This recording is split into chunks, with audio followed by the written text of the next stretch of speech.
Hey guys, so just left Angel's Gate, which is our centre for street involved children, and something very poignant on my mind. You know, all over the world you have these people who the police are locking up and fighting, people who are taking drugs, people who have stolen things, and, you know, some people who do need to be imprisoned. But what my thing is that these people, some are just naturally don't understand morality, but others, they were once children, as we all were, and it makes you wonder about the concept of police and the state, and whether it's just required because you have people who have and you have people who have not.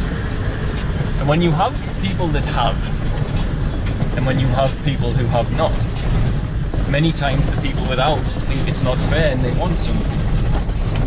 So we've got 20 boys there who are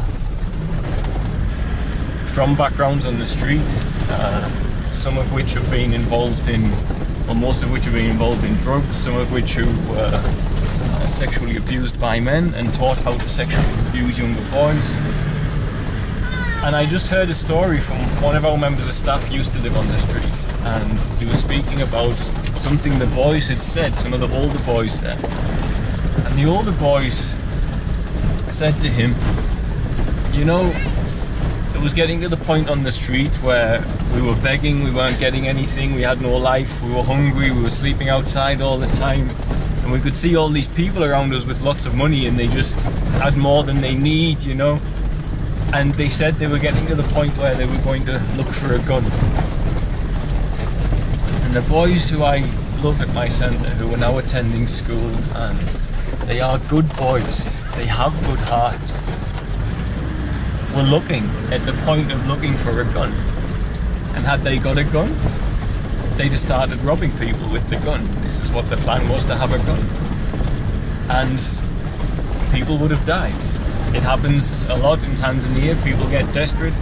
Just recently, last week, I was reading a story of a Catholic nun who had left the church with the donations, and she was shot dead by gunmen on the street so they could take the donations from her. And you would call those gunmen monsters, or you might call them a hungry child that just went too long without anything, because these boys are not evil, they're not dark, they're just not. But they were at the point where they were going to look for a gun. And I think that tells you a lot about society as a whole. When you leave people with nothing, and suffering is manifesting from that nothing, eventually they'll turn on the people who have the means to help them but don't help them. And this is what I've learned from that, and I see it echoing in many countries. It's all over the place, you know, every country. Those who have and those who have not.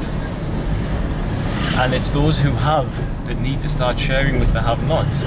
And I dare say you'd find that crime would go down pretty quickly.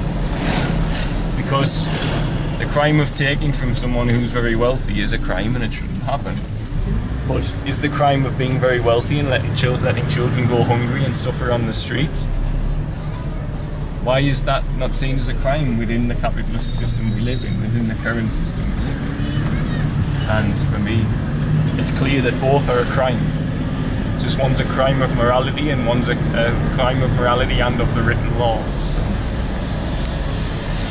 Yeah, profound to hear that those boys in the centre were probably about to start looking for a gun, and they never, and now they are disaster averted anyway, because now they're in school and they're happy boys and they're singing and dancing instead of potentially killing people. So, much love, guys.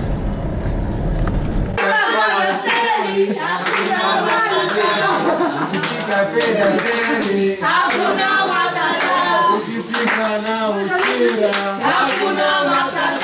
Ukiona wanyama, hakuna matata. Ukiona na mbwa, hakuna matata. Ukiona wanyama, hakuna matata. Esta, alo sister, luce.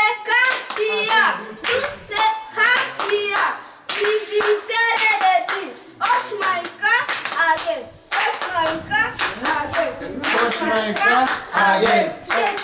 Oh.